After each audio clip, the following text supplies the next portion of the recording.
देशात भारत इलेक्ट्रिकल ही company EVM तयार करते आणि ईव्हीएम बनवणाऱ्या या कंपनीमध्ये भाजपचे 4 माजी नेते जे आहेत त्यांची नियुक्ती करण्यात आली आहे संचालक पदांवरती।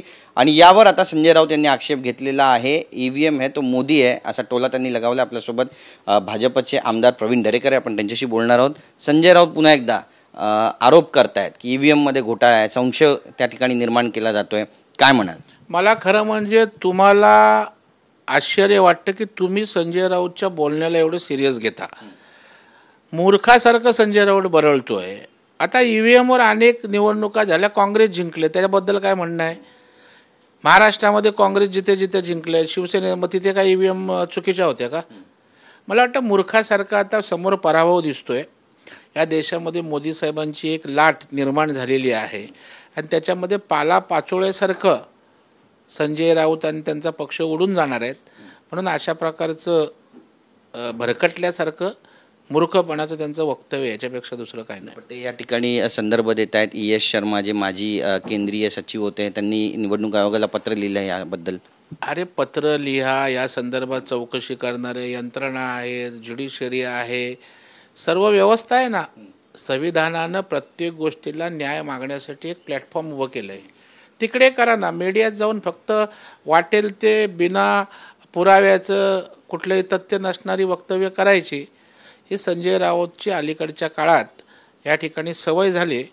आणि दुर्दैवानं आपण मीडिया पण त्यांच्या काही बोलण्याला जे निराधार असतं, ज्याच्यात काही तथ्य नसतं, जे द्वेषाचं मत्सराचं असतं, ते तुमच्यासाठी ब्रेकिंग होते। त्याच्यामुळे त्यांना आणखी वाटतं की अरे वा मी काय बोललो, आणि त्याच त्या आनंदात खोट्या राहत असतात।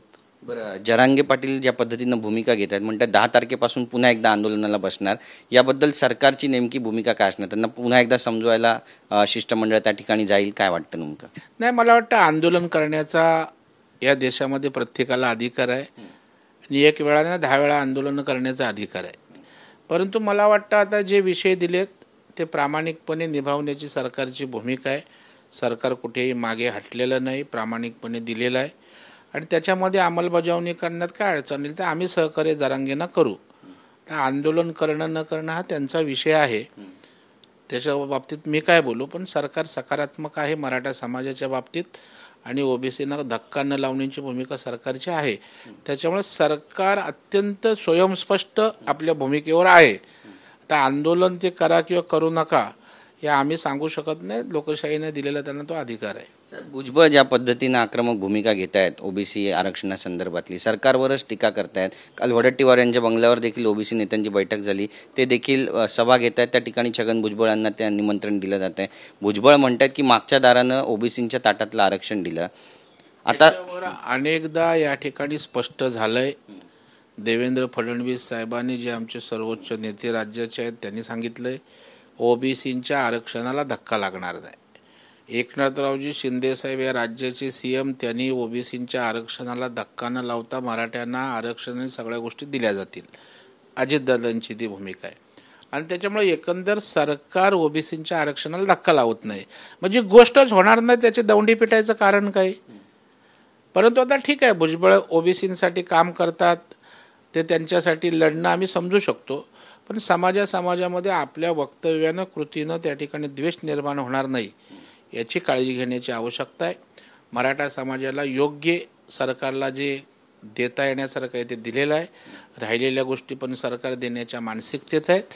त्याच्यामुळेच प्रत्येक समाजाला त्याचा अधिकार न्याय मिळेल, परंतु कुणातही वितुष्ट येऊ नये याची काळजीसुद्धा सरकार घेईल। शिवसेनेचे जे आमदार आहेत, संजय गायकवाड म्हणा, संजय शिरसाट म्हणा, ते तर मागणी करतायत की त्यांना जर त्रास होत असेल तर त्यांनी कॅबिनेटमधून बाहेर पडावं, मंत्रिमंडळातून हकालपट्टी करा असं म्हणतात संजय गायकवाड। त्यांची मागणी आहे, प्रत्येकाला आपली भूमिका मांडण्याचा अधिकार आहे। भुजबळ पण ओबीसी समाजाकरता काम करणारे नेते आहेत। आता त्यांच्यात काही मिसअंडरस्टँडिंग असेल तर अजितदादाही म्हणाले, CM म्हणाले, देवेंद्र फडणवीस साहेब म्हणाले की आम्ही त्यांच्याशी बोलू, ह्याच्यामध्ये काही ओबीसीला धक्का नाही, हे पुन्हा एकदा पटवून देऊ। त्याच्यामुळे सरकार समन्वयाने हा विषय हाताळेल। त्याच्यामुळं एकदम आताताईपणे राजीनामा द्यावा असं वगैरे काय आवश्यकता नाही। शेवटचं जर हत्यार असेल की सरकारमध्ये समन्वय नसेल तर अशी टोकाची मागणी करणं आपण समजू शकतो, पण आज सरकार जर मार्ग काढायला तयार आहे मला वाटतं आपण संयमानं थोडं घेतलं पाहिजे. वर्षा गायकवाड, अजय चौधरी यांनी मोठे आरोप केलेत सरकारवरती की निधी वाटपामध्ये मतभेद होतोय आणि जे सत्ताधारी आहेत त्यांनाच केवळ निधी दिला जातोय आणि इतर विरोधक आहेत त्यांच्या इथे निधी दिला जात नाही. त्यांनी जरा आरशात आपलं थोबाड उचकटून पाहावं. तुमचं सरकार 2.5 वर्षाच्या कालावधीत होतं तेव्हा भाजपच्या आमदारांना किती निधी दिला होता?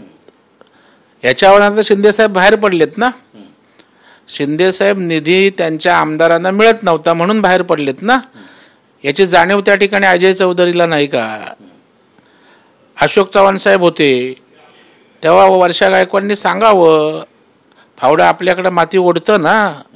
शेवटी सत्ता असल्यावर थोडंफार आपल्या सत्ताधारी पक्षाच्या आमदारांना झुकतं माप मिळतं. त्याच्यामुळे आता मळमळ व्हायचं कारण काय? आपला तो बाबा आणि दुसऱ्याचं कार्ट. बरं, लोकसभेच्या ज्या जागा आहेत 8 जागांवरून ठाकरे गट आणि काँग्रेस यांच्यामध्ये तिढा जो आहे तो निर्माण झालेला आहे. हा तिढा काही सुटत नाही. पुन्हा एकदा बैठक होईल. काल देखील बैठक झाली. या बैठकीमध्ये हा तिढा सुटला नाही आहे. तिढा अजिबात सुटणार नाही. कदाचित दाखवण्यासाठी जागा वाटप होईलही, परंतु त्या पडद्यामागे प्रचंड असंतोष आणि मोठा तिढा आहे जो तंगड्यात तंगडं घालत ऑलरेडी त्यांचं अस्तित्व संपलं आहे ते पण संपून टाकतील. कारण आपण बघताय देशात काय वातावरण आहे. आज केजरीवाल स्वतंत्रपणे लढत आहेत, ममता दीदी स्वतंत्रपणे लढते. आज बिहारसारख्या मोठ्या राज्यामध्ये त्या ठिकाणी तिथले मुख्यमंत्री भाजपसोबत आलेत. त्याच्यामुळे उद्याच्या राजकारणाची दिशा स्पष्ट आहे. या देशातल्या जनतेनं मोदी साहेबांचं नेतृत्व मान्य केलं आहे. त्यांना पुन्हा 3ऱ्यांदा पंतप्रधानपदी विराजमान करण्याचं ठरवलं आहे. एक लाट निर्माण या देशात मोदी लाट होईल. त्याच्यामध्ये 400 पार आम्ही होणार आणि पाला पाचोळ्यासारखे हे सगळ्या यांच्या महाविकास आघाड्या त्या ठिकाणी उडून जातील. धन्यवाद आमच्याशी बोलल्याबद्दल. कॅमेरा पर्सन प्रेम म्हात्रेसह गिरीश गायकवाड, TV9 मराठी, मुंबई.